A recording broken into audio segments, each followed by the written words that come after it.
Good morning, third graders. Today is Tuesday, April 28th, 2020.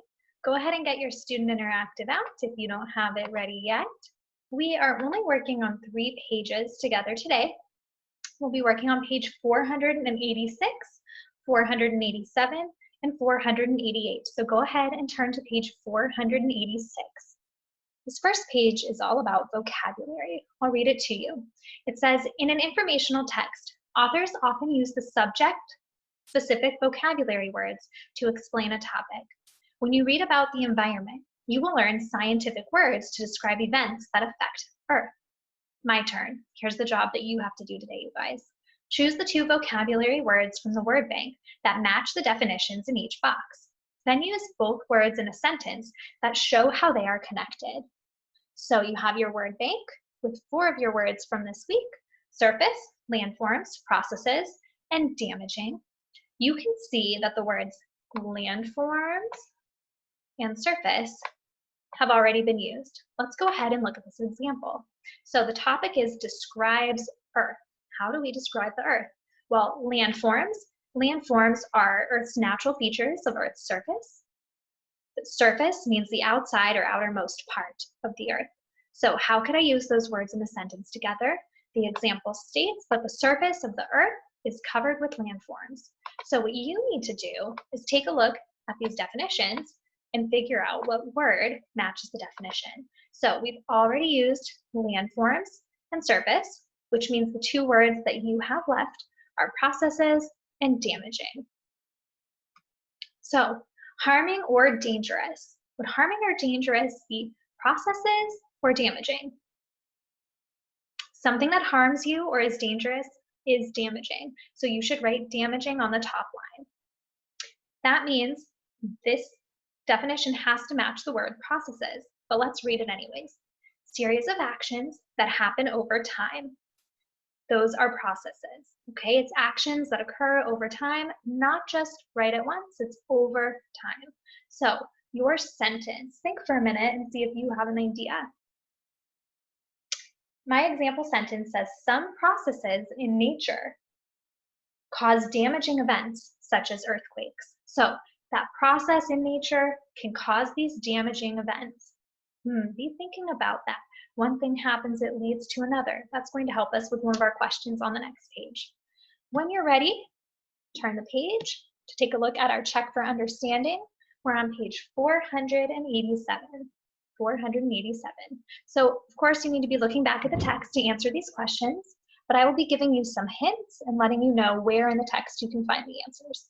Number 1 says, how can the reader identify this text as informational? Well, if it were me, I'd go back in your student interactive and look at your anchor chart and notice what text structure do you think was used. I'm going to give you guys a hint. I want you to think about this. We're talking about how something happened and then it made this change to the Earth. There's a cause and an effect.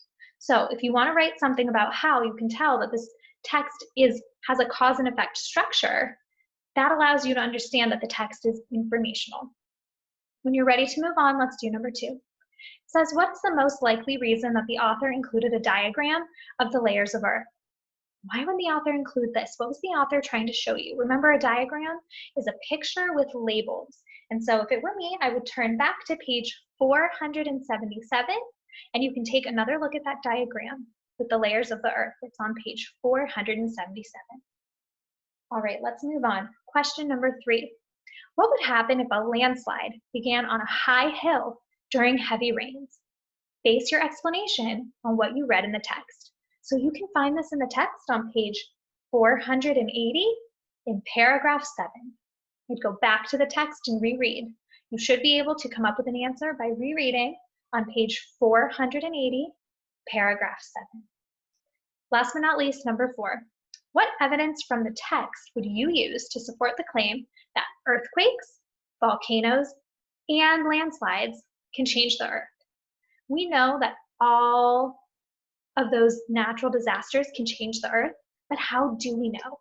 If it were me, I would give an example of how earthquakes change the Earth how volcanoes change the earth, and how landslides can change the earth. You may need to go back and reread to be able to do that.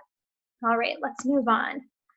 Last but not least, you are going to work on the next page, page 488. And again, this is about text structure and it's analyzing it. Okay, let's read. It says readers can best understand informational text by looking at how the author organizes ideas. The organization of ideas in a text is called text structure. For example, a scientific text may be organized by cause and effect, just like the one we read, you guys. The cause is what happened. The effect is the result of what happened. Okay, so an earthquake happens, the damage that it has caused is the effect. Number 1, my turn. Go to the close read notes in earthquakes, eruptions, and other events that change Earth, and underline details that help you analyze the text structure. You don't need to do this part, you're welcome to, but I'm not requiring you to. What I really want you to focus on today is number 2. Text evidence. Use some of the parts you underline to complete the chart. List one or more effects. So really, if you didn't underline these parts, it's okay. I just want you to go back to the text, read again about the cause, and tell me what the effect is. So the example they gave for you already, that they already provided for you, is an earthquake. An earthquake is the cause. What's the effect? And notice that the creator of this page put this phrase or this sentence in quotation marks. That means they took exactly what the author wrote and copied it down, and you can do that too. An earthquake's shaking can create large holes or cracks in the land. So the earthquake caused the effect. We had an earthquake. Now there are large holes or cracks in the land. I want you to go back to the text and give me an example of an effect of a landslide and an effect of an underwater eruption of a volcano.